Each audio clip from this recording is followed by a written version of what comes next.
성도 여러분, 주님의 이름으로 환영합니다. 이제 함께 일어나셔서 정성과 마음과 뜻을 다하여 우리 하나님께 경배를 올려드리겠습니다.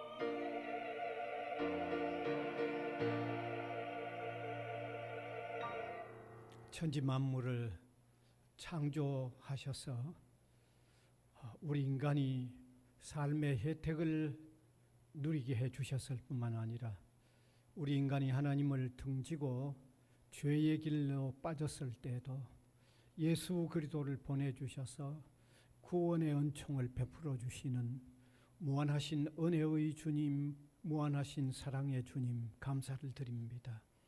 오늘도 그 하나님께 은혜 입은 백성들이 예배로 영광 올려드리기를 원합니다. 이 시간도 어디든지 계시는 주님, 이 중에 저들과도 함께하여 주셔서 우리 예배를 받으시고 우리에게 베푸실 은혜를 허락하여 주시옵소서. 예수님 이름으로 기원하옵나이다. 아멘.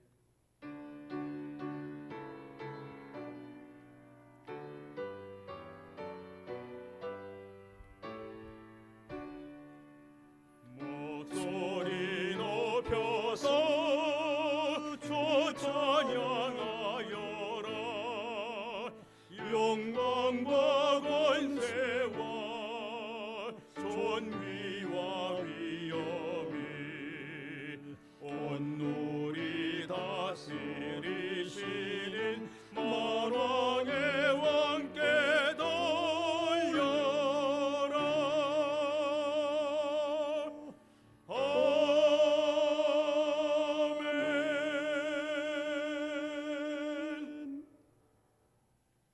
사도신경으로 우리 신앙을 고백하겠습니다.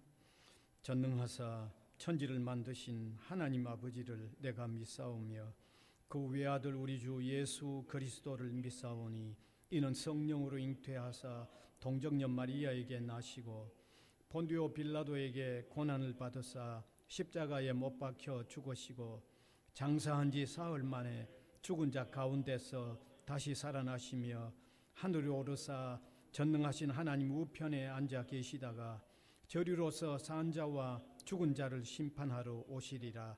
성령을 믿사오며 거룩한 공회와 성도가 서로 교통하는 것과 죄를 사하여 주시는 것과 몸이 다시 사는 것과 영원히 사는 것을 믿사옵나이다. 아멘. 이제 앉으셔서 교동문 45번입니다. 뒤 영상팀 이렇게 화면 안 나오죠. 교독하겠습니다. 내 영혼아 여호와를 송축하라.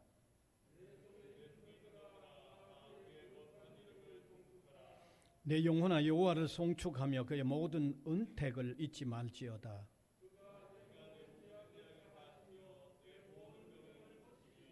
내 생명을 파멸해서 속량하시고 인자와 긍휼로 관을 씌우시며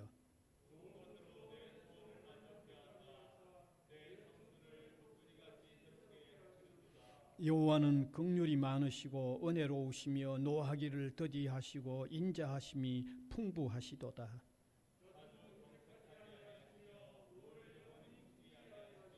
우리의 죄를 따라 우리를 처벌하지는 아니하시며 우리의 죄악을 따라 우리에게 그대로 갚지 아니하셨으니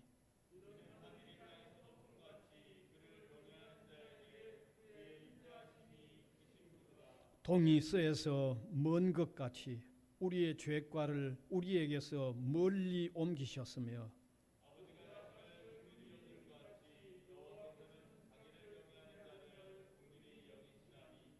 이는 그가 우리의 죄질을 아시며 우리가 단지 먼지뿐임을 기억하심이로다. 아멘.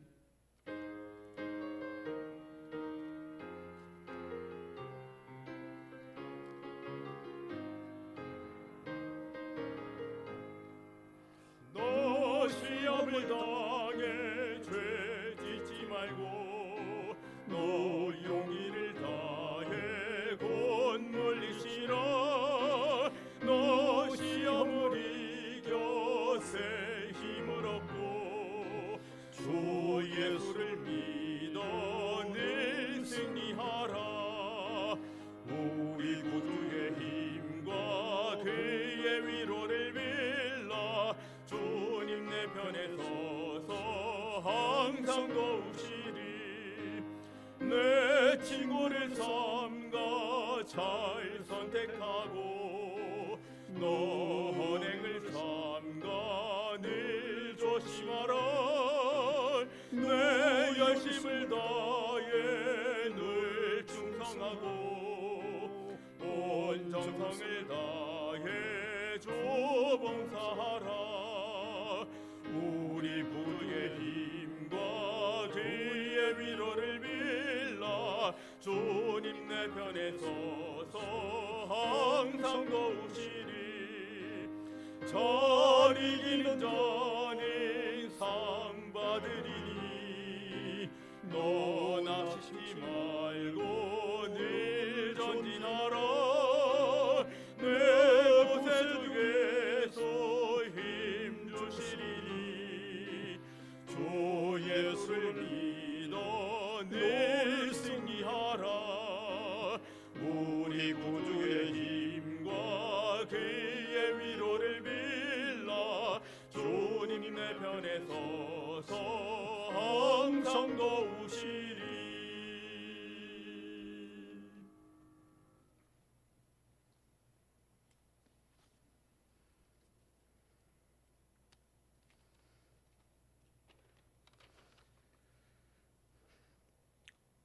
자비로우신 하나님, 국률이 많으시며 노하기를 더디하시며 인자하신 하나님을 찬양합니다.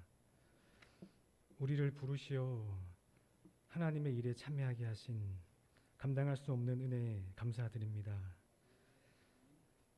참 먼 길을 돌아 여기에 왔습니다. 살아온 날들을 뒤돌아보니 어지럽습니다. 차가운 바람과 황량한 겨울 풍경에 비감만 느낌에 사로잡히는 것은 우리 삶이 그만큼 부실했기 때문입니다. 주님, 우리를 꾸짖어 주옵소서. 주님을 믿는다, 사랑한다 고백하며 살았습니다. 그러나 우리의 믿음은 우리 욕망의 크기를 넘지 못했고 우리 사랑은 우리 안에 갇혀 맴돌았을 뿐 이웃사랑으로 확장되지 못했습니다. 주님 오시기를 기다린다고 하면서 마지막을 사는 자의 모습은 우리 어디에서도 찾아볼 수 없었습니다. 나라 안팎으로 들려오는 어려운 경제사정과 전쟁의 위험, 여호와를 경외하지 않고 사회적 약자를 돌보지 않는 악한 정치 세력과 이제는 세계 도처에서 분명하게 드러나는 기후 붕괴의 징후들이 우리를 두렵게 합니다.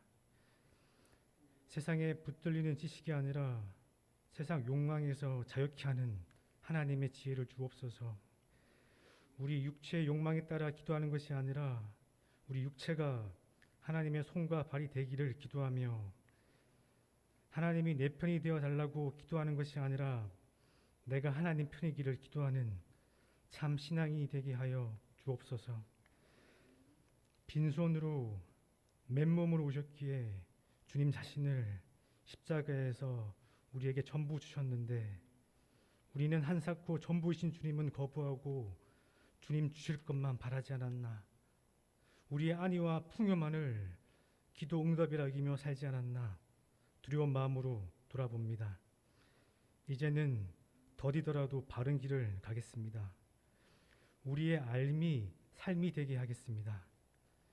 지금 있는 자리에서 하나님의 나라를 이루며 살겠습니다. 하나님의 일하시는 속도에 우리의 속도를 조율하겠습니다. 우리 대학이 하나님을 경외함을 말이 아닌 행동으로 보이게 하시고 우리 교회가 냉혹한 현실을 따뜻하게 비겁함이 강요되는 세상을 용기 있게 변혁해 나가게 하옵소서. 이 시간 갈급함과 간절함으로 주님의 현존에 나아가고자 합니다. 내가 주께 대하여 귀로만 들었으나 이제는 눈으로 주를 봅니다. 욥의 고백이 우리의 고백이 되게 하여 주시고 우리 예배가 되게 하여 주옵소서. 예수님의 이름으로 기도합니다. 네.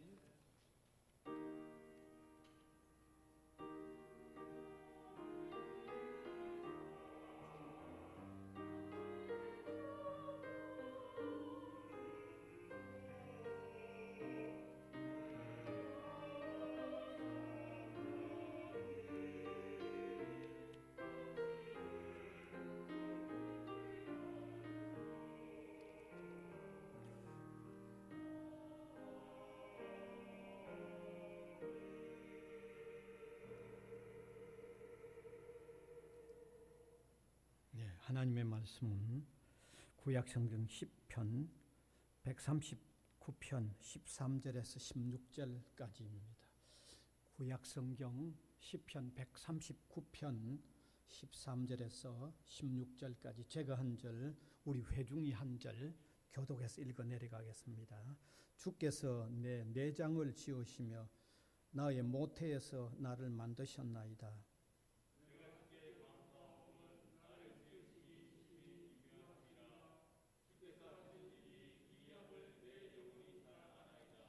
내가 은밀한 데서 지음을 받고 땅의 깊은 곳에서 기이하게 지음을 받은 때에 나의 형체가 주의 앞에 숨겨지지 못하였나이다.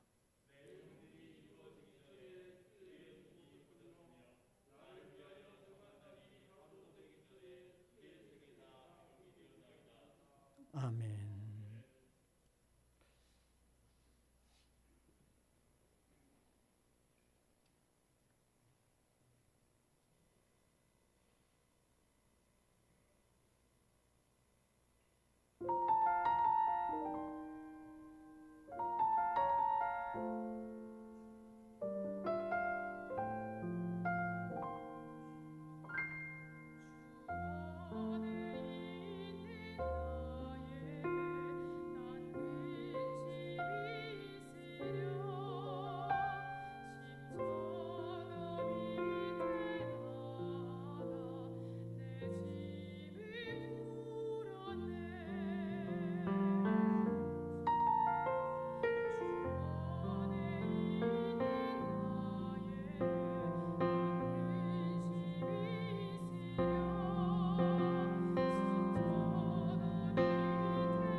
오묘한 인생 혹은 기묘한 인생, Mysterious Human Being, 이런 제목이 되겠습니다. 저는 우리 사람을 육체적으로만 보면 어떤 동물보다 크게 뛰어난 게 없다는 생각이 듭니다. 제가 이 따끔씩 한 번씩 인용을 합니다마는 그 유명한 학자가 인간의 이 육체를 어떤 이렇게 분석을 해놓은 것을 보면 막 그렇게 고가가 아닌 것을 알 수 있습니다. 그 분석에 의하면요, 인간의 육체는 1200개의 달걀을 만들 수 있는 단백질이 있고, 그 다음 1페니짜리 못 2개를 만들 수 있는 철분이 있고, 그 다음에 4000개비의 성냥알을 만들 수 있는 인이 있고, 그리고 75개의 초와 1개의 비누를 만들 수 있는 지방질이 있고, 그 다음에 고무풍선 1개에 수소를 가득 채워서 그 풍선 위에 사람이 올라 있어도 괜찮을 수소가 있고, 그리고 소금 6수저와 설탕 1그릇, 그 다음에 6갤론의 물로 구성되어 있다고 그랬습니다. 이게 그렇게 엄청난 값이 아니거든요, 이거. 또 유명한 찰스 메이오라고 하는 학자는 이런 말을 했습니다. 한 사람에게는 병아리 우리 하나를 희게 칠할 만한 회성분과 그 다음에 한 알의 마그네슘 알맹이를 만들기에 충분한 마그네슘, 그리고 장난감 총을 폭발시키기에 충분한 포타지움, 그리고 개 한 마리에게 벼룩을 몰아내기에 충분한 유황이 있다고 그랬어요. 이게 그렇게 엄청난 값이 아니잖아요. 대단한 게 아니죠. 사실 저는 대학 1학년 때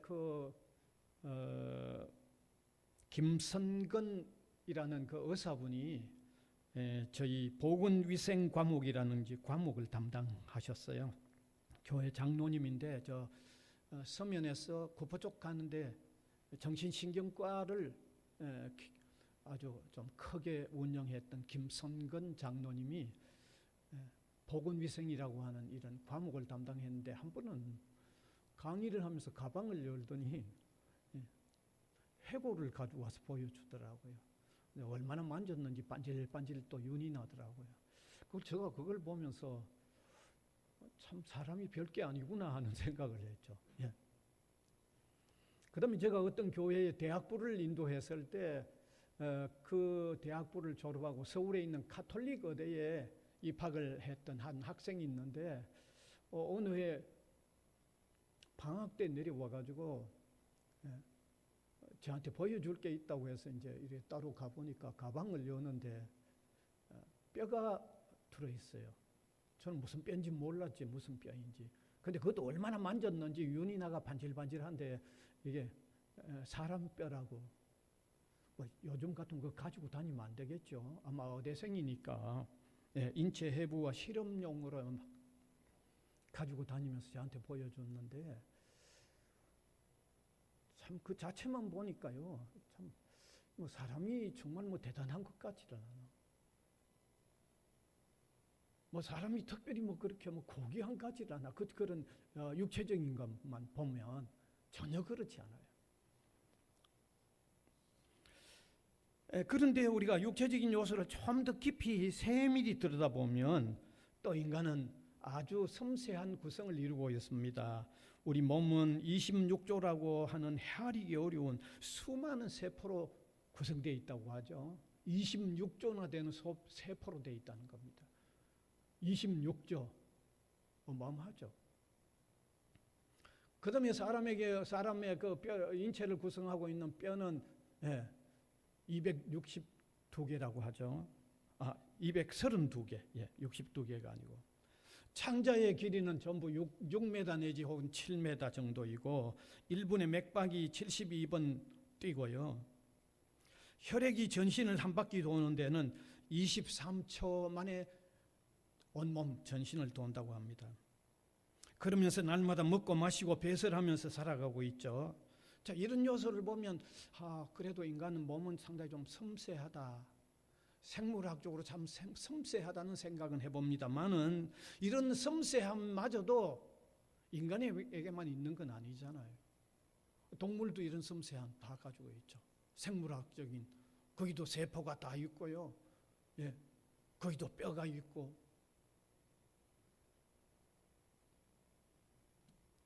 그 다음에 맥박도 있고 다 있잖아요. 이런 섬세함은 동물에게도 다 있죠. 그래서 우리가 인간을 물리학적인 육체면에 혹은 생물학적인 이런 섬세한 미묘함을 포함한다고 할지라도 인간만 그런 명 가지고는 인간이 특이하다고 할 수가 없습니다. 왜? 그런 것은 우리가 너무 잘 알다시피 동물에게도 분명히 있거든요. 뭐 차이 없잖아요. 오히려 그런 면을 말한다고 하면 인간보다 더 큰 덩치로 되어 있는 고래나 코끼리가 더 나을지 모르죠. 더 값이 있을는지 모르죠. 뭐 틀림없잖아요. 육체적으로 보면 그렇잖아요. 그런데 오늘 읽은 성경은 하나님이 인간을 지으시되 오묘하게 지은 오묘한 존재라는 것을 오늘 성경은 밝히고 있는 거죠. 분명히 인간은 하나님께서 인간을 오묘하게 지은 오묘한 존재라고 하는 말씀을 하고 있는데 오늘 14절에 보면 한번 띄워주시면 분명히 기묘하다 오묘하다는 표현이 되어 있습니다. 같이 한번 읽읍시다. 시작. 내가 주께 감사하오면 나를 지으심이 심히 기묘하심이라. 주께서 하시는 일이 기이함을 내 영혼이 잘 아나이다. 여기 기묘하다 이 말은 뭐 오묘하다라고도 표현할 수 있죠. 분명히 우리 인간은 하나님이 독특하게 기묘하게 오묘하게 지으셨다는 거죠. 그래서 오늘 이 시간에는 하나님은 인간을 다른 동물과 다르게 어떤 면에서 기묘하게 이렇게 오묘하게 지으셨는가 하는 내용을 우리가 한번 같이 생각을 해보고 인간에게 있는 이 기묘함, 이 오묘함은 인간으로 하여금 어떻게 살도록 하기 위하여 주어진 기묘함인가 오묘함인가 하는 것을 저와 여러분이 한번 깊이 한번 같이 생각해 보자는 겁니다. 첫째, 인간은 영혼과 육체로 구성되어져 있다는 점에서 기묘하고 오묘합니다. 여러분, 위에서 제가 인간을 동물과 비교해서 설명했을 때 뭐 그 다른 차이가 없다고 말씀드렸잖아요. 그런데 또 성경은 우리에게 그 차이 중에 아주 가장 대표적인 차이 하나를 말한다고 하면 인간은 육체와 영혼으로 구성되어 있다고 하는 사실입니다. 그런데 성경은 어디 읽어도 동물은 영혼을 가지고 있다고는 얘기하고 있지 않습니다. 동물은 영혼을 가지고 있다고 하는 부분은 성경 어디에도 없습니다. 오직 인간에게만 영혼이 있다고 말씀하고 있습니다. 뿐만 아니라 하나님께서 첫사람 아담을 지으실 때 흙으로 사람을 빚어 육체를 만드시고 그 다음에 코에 생기를 불어넣어서 사람의 생명이 되었다고 함으로 통하여 인간은 육체와 영혼으로 구성되어져 있다는 것을 명확하게 아주 근원적으로 밝히고 있는 겁니다. 그래서 인간의 구성 요소는 영혼과 육체죠. 영혼과 육체입니다. 뭐 육체는 분명히 보이고 분명히 만져질 수 있는 것이기 때문에 아무도 육체에 대해서는 아무도 부인하지 못하죠. 왜?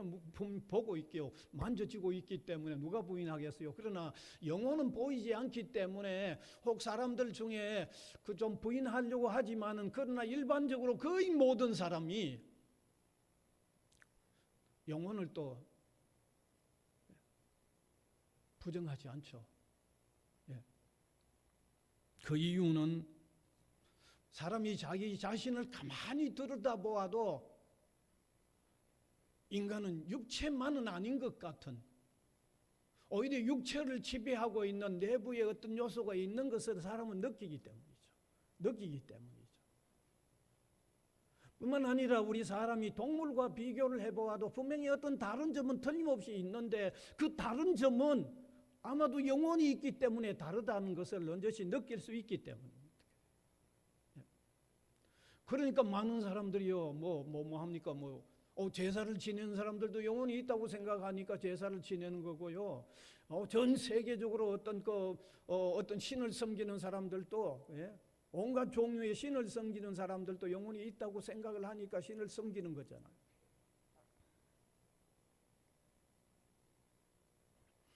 여러분, 특별히요, 과학적으로도 이 어떤 인간의 영적인 존재인의 영혼을 이렇게 탐구하려고 노력들을 하고 있죠.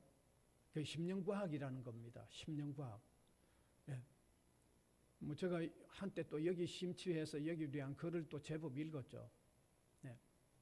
이 심령과학은 유독이 또 이 유물론 사상의 공산주의 세계가 이걸 더 많이 연구하더라고요. 예. 그래서 러시아 같은 나라는 일찍이 심령과학에 많은 투자를 하고 있다고 하는 글을 제가 읽었고, 또 이 심령과학이 연구회 내에서 발표해 놓은 발표문을 읽은 가운데도 사람은 죽을 때 이미 몸에서 이 음백색의 율령체가 떠나간다고 하는 것까지 발표해 놓은 것을 제가 읽기도 했습니다. 뿐만 아니라 심리학자들 중에는 임종 직전에 있었던 사람들이거나 혹은 잠시라도 임종하여 죽었다가 다시 깨어난 사람들의 어떤 임상 어떤 그 기록들을 책으로 지금 간혹 출판하고 있죠. 서점에 가도 이런 책들은 간혹 여기 있어요. 예. 죽었다 깨어난 사람들의 경험담을 기록하고 있는, 그것도 심리학자들이 출판해 놓은 책들이 있죠. 그런데 그런 내용도 보면 인간은 단순히 육체적인 존재만 아니고 분명히 영혼을 가지고 있다고 하는 것을 밝히고 있습니다.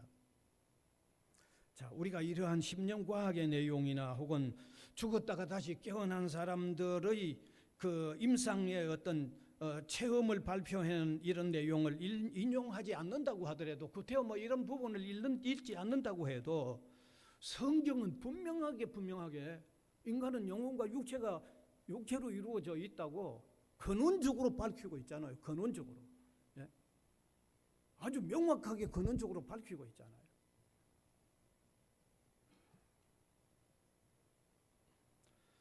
여러분, 이렇게 보이는 내 육체를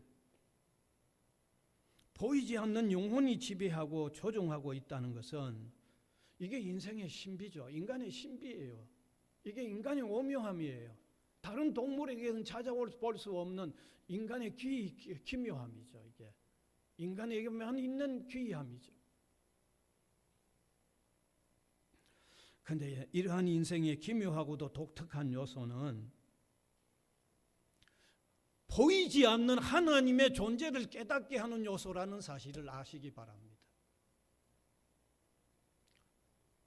여러분, 우리 몸에 있어서 영혼은 있지만 보이지 않아도 분명 그 영혼은 있는 것과 같이 하나님 보이지 않지만 영으로 계시는 하나님 분명히 계신다는 것을 내 육체 속에 있는 영혼이 간접적으로 증명하고 있는 요소가 된다는 사실을 우리가 깨달아야 된다는 거죠.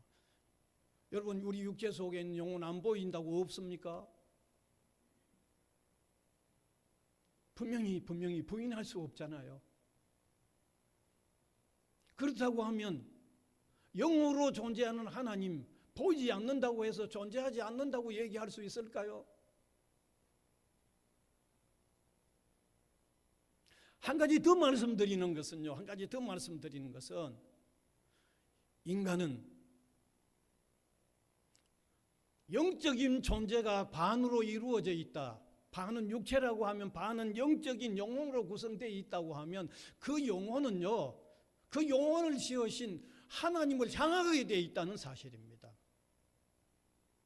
그 영혼은 세상에 있는, 육체는 세상에 있는 물리적인 무엇을 필요로 한다고 하면 그 영혼은요, 그 영혼을 지으신 하나님을 필요로 하는 존재로 지어졌다는 그 사실입니다.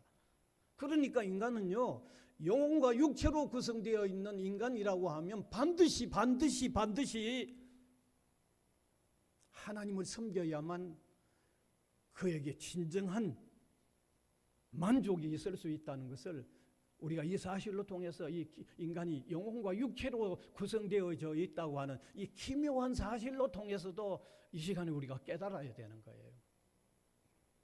그러니까 우리가 세상을 살면서 보면 많은 사람들, 그리스도 밖에 있는 많은 사람들, 그 어떤 것을 소유해도 그 진정한 만족이 없는 것은 그를 구성하고 있는 한쪽 편 영혼을 채울 수 없었기 때문에 진정한 만족이 있을 수 없는 거죠.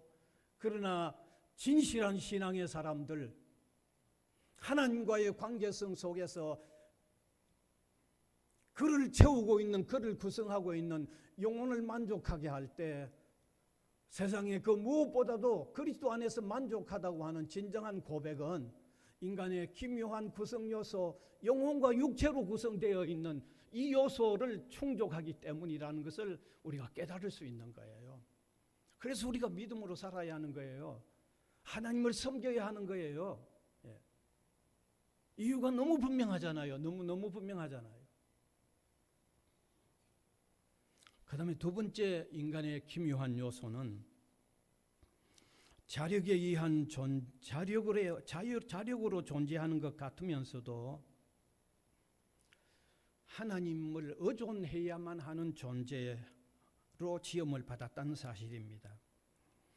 여러분, 우리가 인생을 가만히 보면 얼마든지 자기 자력으로 살아가는 존재처럼 보입니다. 그러나 실상은요, 자기 스스로 살아가는 자력적인 존재가 아닙니다. 타력에 의존하는 존재입니다. 가만히 들여다보면 그렇습니다. 모든 면에서 그러합니다. 여러분, 내가 생겨난 것도 나에 의하여 된 것이 아닙니다. 오늘 읽은 본문 13절을 한번 띄워주시면 좋겠네요. 같이 읽읍시다. 시작. 주께서 내 내장을 지으시며 나의 모태에서 나를 만드셨나이다. 여러분, 내가 생겨난 그 자체도 나에 의한 것이 아니고 타에 의해서 지어졌다고 말하고 있습니다. 오늘날 내가 살아가는 데 필요한 모든 것도, 그 모든 것도 주어진 환경 안에 내가 그걸 의존하면서 살아가도록 지어졌습니다. 내가 숨쉬면서 살아가는 것도 숨쉬면서 살아가도록 만들어진 세상에 내가 의존하면서 사는 겁니다. 내가 입고 먹고 하는 모든 것도 입고 먹고 하도록 것이 다 만들어져 있는데 내가 의존하여서 살아가는 겁니다. 안 그렇습니까, 여러분? 농부가 땀 흘린 수고를 하지만은 그 수고 외에 씨앗의 신비라든지 그 씨앗을 자라나게 하는 땅 속의 신비라든지 이슬, 햇빛, 비와 같은 모든 요소가 협동해서 곡식이 되고 그 곡식을 내가 먹고 있다고 하면 철저하게 의존하여 사는 거지 자력으로 사는 거 아닙니다. 철저하게 의존하여 사는 겁니다.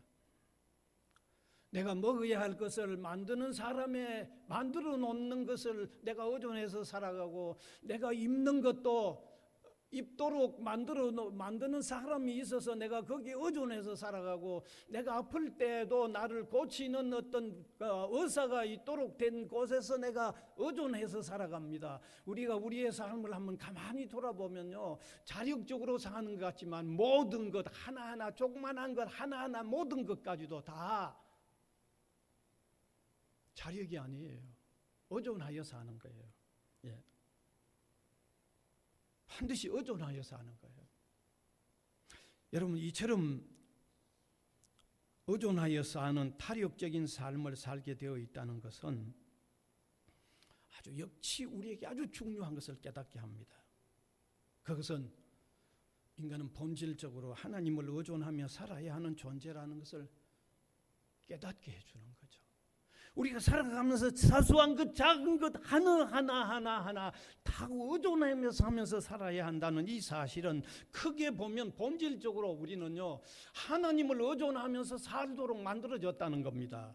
여러분, 삶에 있어서 작은 하나하나부터 모든 것에 의존하여 살아야만 하도록 되어 있는 존재라면 이 사실은 더 큰 명제를 우리에게 깨우쳐 주죠. 우리가 의존하여 살아가는 모든 것을 창조하신 하나님을 반드시 의존하면서 살아야 한다는 아주 큰 명제를 우리에게 삶의 작은 하나하나의 의존 그 형태 속에서 큰 명제를 하나 깨닫게 하는데, 이 세상에 있는 모든 작은 것 하나하나가 다 그것을 만든 하나님을 의존하듯이 우리는 그 하나님을 의존하면서 살아야 하는 큰 명제에 연결이 되어 있다는 사실입니다. 큰 주제에 연결이 되어 있다는 거죠. 우주 만물을 창조하셔서 만들어진 모든 것이 창조주에 의존되어야 하듯이 인간도 반드시 하나님을 의존해야만 하도록 지어진 존재라는 것을 오늘 이 성경은 인간의 어떤 오묘함, 인간의 기묘함을 설명하는 부분에 담아놓고 있고 표현하고 있는 것입니다. 인간은 단순히 하나님을 인정하는 정도에서 살아야만 하는 게 아닙니다. 철저하게 의존하면서 살아야 하는 존재라는 것을 인간의 기묘함을 표현하는 이 내용 속에 오늘 시편 기자는 분명히 담아놓고 있다는 것을 한번 깨닫고, 그저 하나님을 넌저시 아는 자리에만 머물지 말고 철저하게 의존하는, 하나님을 온전히 의존하고 바르게 의존하며 하나님을 의존하면서 살아야 하는 인간으로 지어졌다는 것을 이 시간에 한번 우리가 같이 깨달았으면 좋겠습니다. 그 다음에 세 번째는, 인간은 내 마음대로 사는 것 같지만 실제로는 하나님이 정하신 길을 따라야 살아야 하는 인간임을 인간이 가진 오묘함으로 본문은 밝히고 있습니다. 여러분, 사람이 살아가면서 오직 자기 마음대로 자기 뜻대로 살아가는 것으로 생각을 합니다. 그런데 성경은 하나님이 정하신 길을 따라 살아야 한다고 말씀하고 있습니다. 본문 16절을 보면 너무 분명합니다. 같이 읽읍시다. 시작. 내 형질이 이루어지네 주의 눈이 보셨으며 나를 위하여 정한 날이 하루도 되기 전에 주의 책에 다 기록되었나이다. 나를 위하여 정한 날이 하루도 되기 전에 이미 모든 게 다 기록됐다. 이것은 인간은 하나님이 정하신 길이 있고 반드시 인간은 그 정한 길을 따라야 된다는 것을 말씀하고 있는 것입니다. 여러분, 우리가 겉으로만 보면 인생은 내가 내 마음대로 사는 것처럼 보입니다. 전혀 어떤 외부의 지배에 의한 삶이 아닌 것 같이 보입니다. 다만 내 마음대로 살아가는 것 같지만 그렇게만 보일 뿐입니다. 그리고 또 우리가 그렇게 살아가고 있습니다. 내 마음대로 산다고 생각하고 내 마음대로만 살아가고 있습니다. 그런데 성경은 인간이 하나님이 계획하신 길을 따르는 존재로 살아야 하는 것을 아주 명료하게 밝히고 있습니다. 너무나 철저하게 밝히고 있습니다. 그렇습니다. 성경의 표현은 틀림없습니다. 여러분, 내가 태어나는 것도 내 마음대로가 아니었습니다. 내가 태어난 날도 내가 선택한 게 아닙니다. 전혀 관계가 없습니다. 내가 선택한 게 아닙니다. 내가 세상을 하직하는 날도 전혀 내가 선택하는 날이 아닙니다. 하나님이 정해놓으신 과정으로 되어 있다고 했습니다. 내가 살아가면서 맞이해야 할 크고 작은 일 하나하나도 나는 모르지만 하나님이 정해놓은 길이 있다고 밝히고 있습니다. 정해놓은 길이 있다고 밝히고 있습니다. 우리가 이것을 잘못 받아들이면 운명론적으로 받아들이지만 운명론 얘기하는 게 아닙니다. 우리 동양 사람들은 이런 부분을 읽으면 이것을 운명론적으로 받아들이지만은 서구 사람들은 우리가 생각하는 운명론으로 이해를 하지 않기 때문에 하나님의 길이 있다는 것으로 받아들이지 운명론적으로는 받아들이지 않습니다. 오늘 여기 하나님이 정해놓은 길이 있다는 것도 우리가 운명론적으로 받아들이도록 하기 위한 게 아니고 우리는 하나님이 정해놓은 길을 따라 살아야 한다고 하는 대명제를 밝혀놓은 겁니다. 대명제를 밝혀놓은 겁니다. 그래서 앙드레 모로와라는 작가는 다음과 같은 하나님의 길이 있음을, 우리 삶을, 인간을 향한 하나님의 길이 있음을 다음과 같이 밝혀놓은 게 있죠. 한번 띄워주시고 한번 같이 천천히 한번 읽읍시다. 사랑하는 이여, 우리의 일생이란 우리가 태어나기 전, 아니 창세 이전 태초에 이미 하나님의 섭리 가운데 예정되었다는 것은 사실입니다. 이것은 신학적인 문제로서 대립되는 사상이 있는 것입니다만, 만일 당신이 아름답지 못하고 밉게 태어났다면 당신의 일생은 지금과 퍽 다른 것이 되었겠지요. 당신의 아름다움은 당신의 조상들 세포와 염색체 결합으로 생긴 것으로서 그 결합에 대하여 당신의 의지는 아무런 역할도 못한 것입니다. 하나님의 인생을 향한 하나님의 길이 있다는 것을 아주 강력하게 외치고 싶었던 거죠. 여러분, 인생은 하나님이 정하신 섭리의 길을 따라야만 하는 존재라는 것을 부각시키고 있는 것입니다. 마음대로 살기보다는 하나님이 정해놓으신 길을 따라 살아야 한다는 것을 외치고 싶었던 것입니다. 이렇게 인간이 마음대로 살지 아니하고 하나님의 정하신 길을 따라 살도록 되어 있는 존재라는 사실에서 제가 오늘 결정적인 중요한 사실을 하나 말씀드리고 싶어요. 가장 핵심적이고 중요한 사실은 예수 그리스도를 영접하여 하나님에게로 돌아가서 하나님의 사랑을 받고 하나님을 사랑하는 삶을 살아야 한다는 것입니다. 이것은 비록 인간이 하나님을 던지고 하나님의 길을 벗어나서 살았다고 할지라도 하나님은 다시 그 길에 올려놓는 방법으로 예수 그리스도를 보내주셨는데, 예수 그리스도를 영접해야만 다시 그 길에 올라가는, 하나님의 길을 따라 살아가는 그 길에 다시 올라가도록 하나님은 재차 우리에게 그 기회를 다시 주셨다는 거예요. 하나님은 예수 그리스도를 보내주셔서 십자가에서 우리 죄를 대신하여 죽음을 죽게 하시고 부활하심으로 통하여 그 예수님을 영접할 때에 우리가 하나님의 길을 따라 살도록 되어 있는데, 그 길에서 벗어났지만은 재차 다시 한번 그 길에 올라가도록 하는 방법을 하나님은 예수 그리스도를 믿음으로 통하여 그 길에 다시 올라서도록 하셨다는 거죠.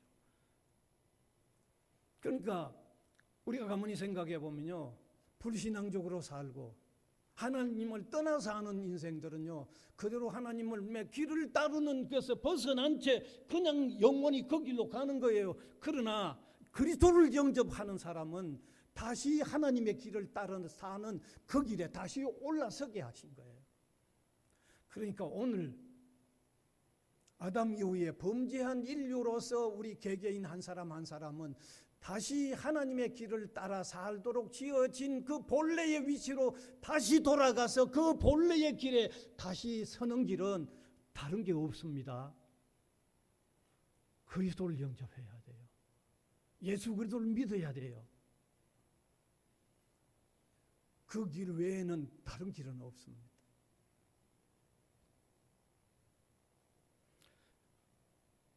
그래서 오늘 저는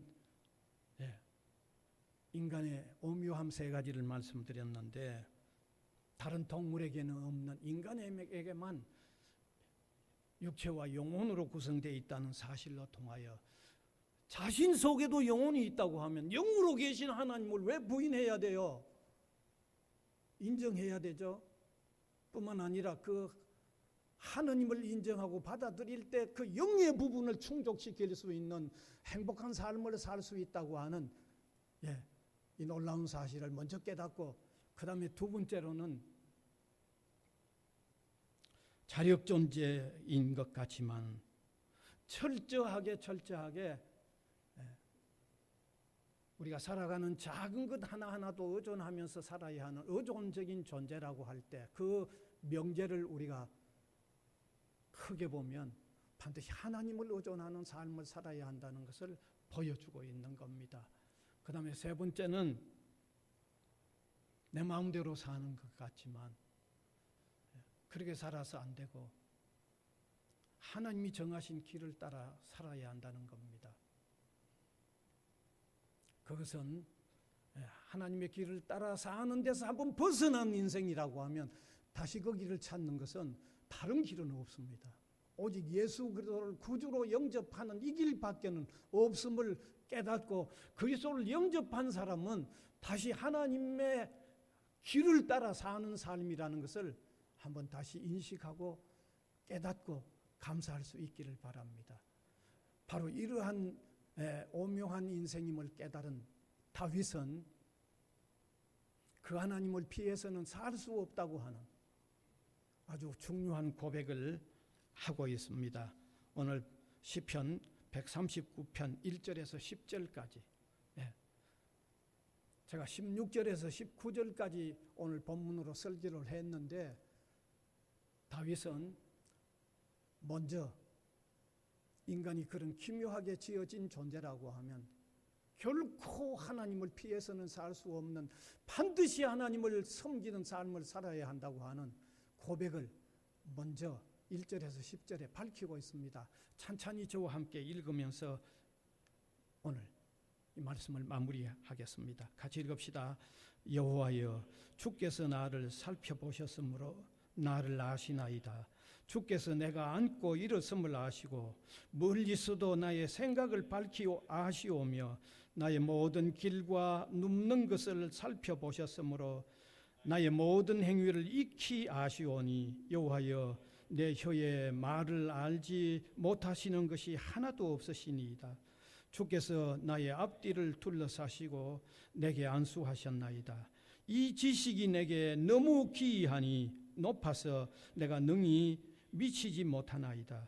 내가 주의 영을 떠나 어디로 가며 주의 앞에서 어디로 피하리까? 내가 하늘에 올라갈지라도 거기 계시며 서울에 내 자리를 펼지라도 거기 계시나이다. 내가 새벽 날개를 치며 바다 끝에 가서 거주할지라도 거기서도 주의 손이 나를 인도하시며 주의 오른손이 나를 붙드시리이다. 여호와를 피해서는 살 수 없음을 그는 아주 생생하게 진실로 고백하고 있습니다. 오늘 이 시간에 저와 여러분, 우리는 동물과 다르게 지어진 기묘함이 있는 인간, 하나님과의 관계를 떠나서는 살 수 없는 인간임을 진지하게 깨닫고 그 하나님에게로 다시 돌아가는 길, 그 하나님의 길을 따라 다시 사는 일은 그리스도 안에 사는 삶이라는 것을 깊이 한번 깨닫고 더욱 믿음으로 최선을 다하며 살아가는 저와 여러분, 우리 모두가 될 수 있기를 간절히 바랍니다. 은혜의 주님 감사를 드립니다.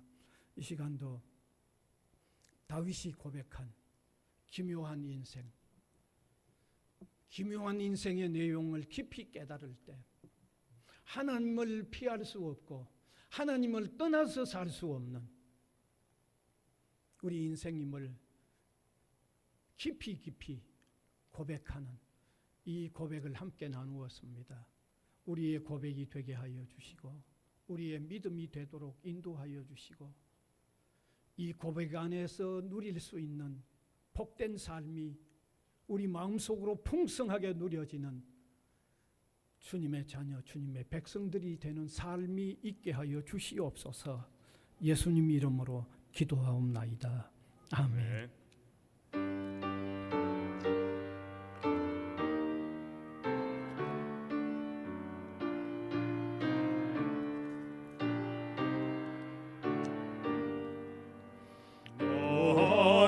하나님께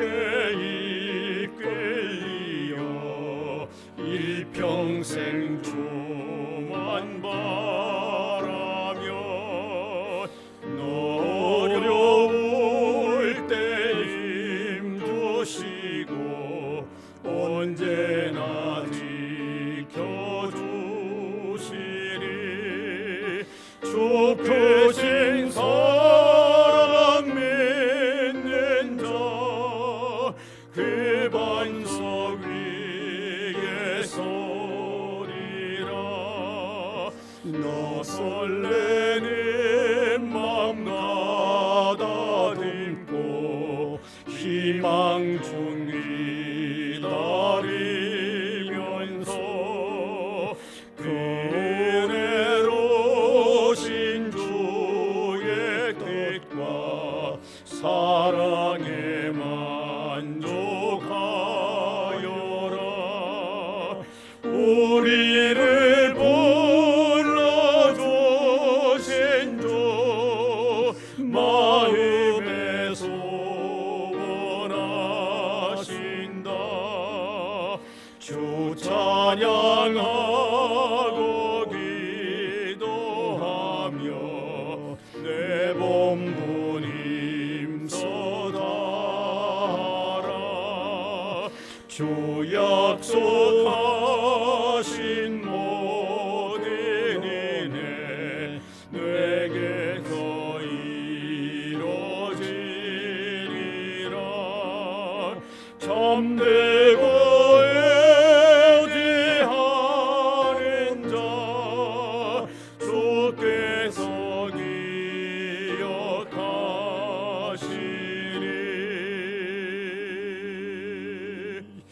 아멘. 은혜의 주님 감사드립니다. 세상 사람들이 얼마나 바둥바둥하며 사는지 모릅니다. 그러나 근본적으로 밑이 뚫어진 독의 물붓기입니다. 인간의 본질적 문제, 근원적인 문제 해결하지 못하고 사는 모습들입니다. 주 안에 사는 저희들은 인간의 본질적인 문제, 근원적인 문제를 하나님 안에서 해결하고 사는 복된 사람임을 이 시간도 감사를 드립니다. 주여, 이 복된 사실을 더 명확히 깨달을 수 있도록 성령으로 우리 마음을 주관해 주시기를 원합니다. 그리스도 안에 있는 이 놀라운 복된 삶을 멀리하려고 하는 유혹들이 많은 세상이지만 이 유혹 이기면서 주님과의 관계를 돈독히 하는 저희들이 되게 해 주시기를 간절히 바라옵고 원합니다. 사랑하는 주님, 오늘도 이 구정명절로 인하여 또 각각 고향으로 이곳저곳으로 저곳으로 또 떠나 있는 성도들 모두 안전하게 어려움 없이 잘 다녀오도록 하나님이 함께해 주시기를 원하옵고 바랍니다. 아직도 복음 듣지 못하는 친지들, 복음 전하려고 애쓰는 우리 믿음의 사람들이 되도록 은혜를 주시기를 원하옵고 바랍니다. 먼저 믿는 저희들이 세상 속에 참된 삶의 모습, 참된 삶의 길을 명확히 세상 속에 보이며 나아가는 저희들이 되게 해 주시기를 원합니다. 특별히 우리 학원 위에 항상 함께하여 주셔서 세상의 많은 대학들 가운데 하나가 아니라 주님의 인도를 따르고 주의 영광을 위하여 세움 받아 나가는 이런 구별된 학교로 우뚝 세워져 가도록 하나님이 우리를 도와주시기를 원하옵고 바랍니다. 이 시간도 드려진 이 귀한 물질 복음 전파 위하여 소중하게 서여지도록 주님께서 함께하여 주시옵소서.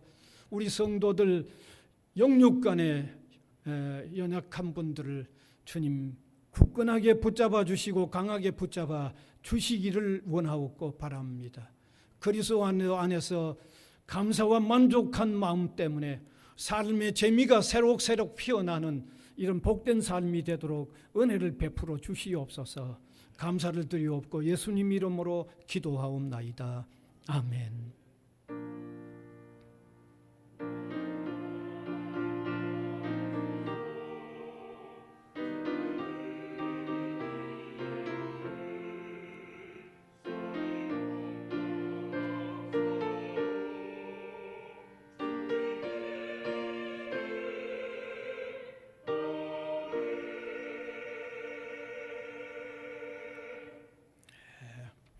이제 광고 시간 되겠습니다.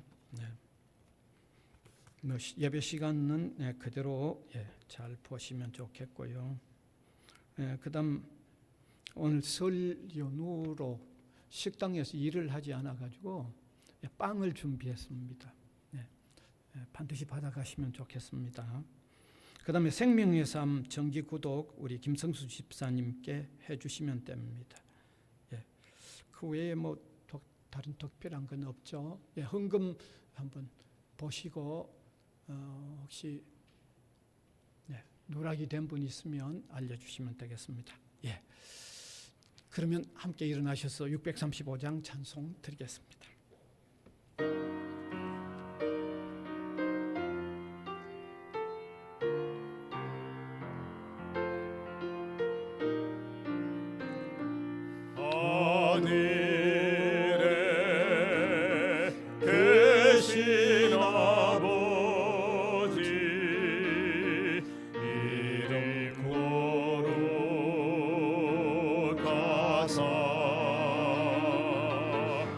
주님 나라 임하시고 뜻이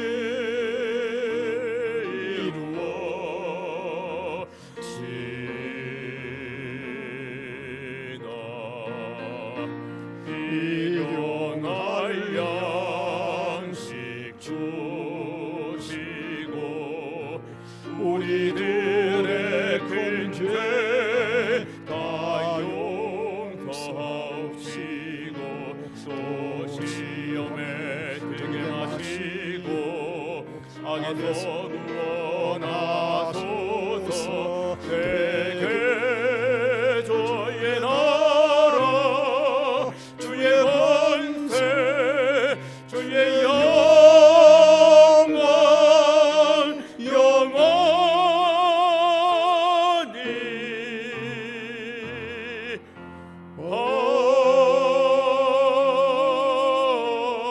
아멘.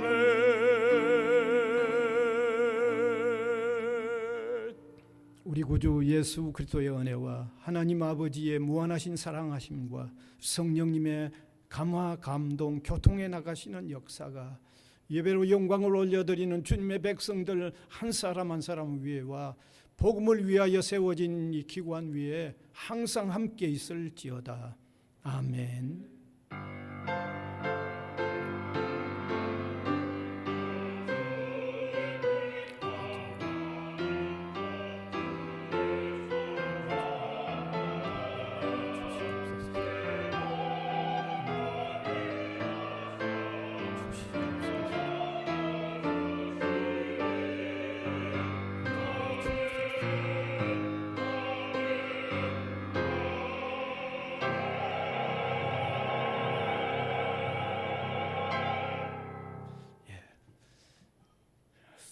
스바냐 3장 17절 배회성 부르겠습니다.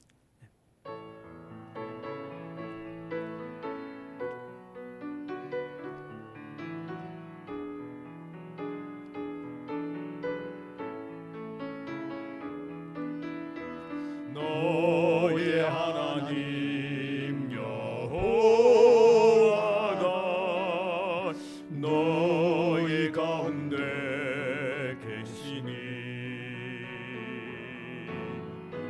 그는 구원을 베푸실 전능자 전능자시라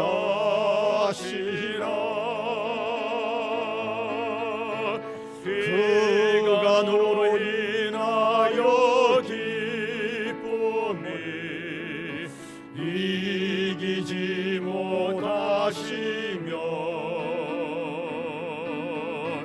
너를 잠잠히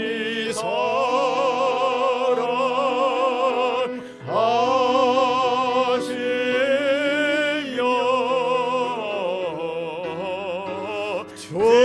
즐거이 보내며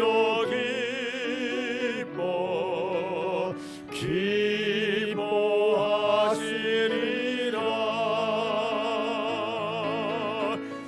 즐거이 보내며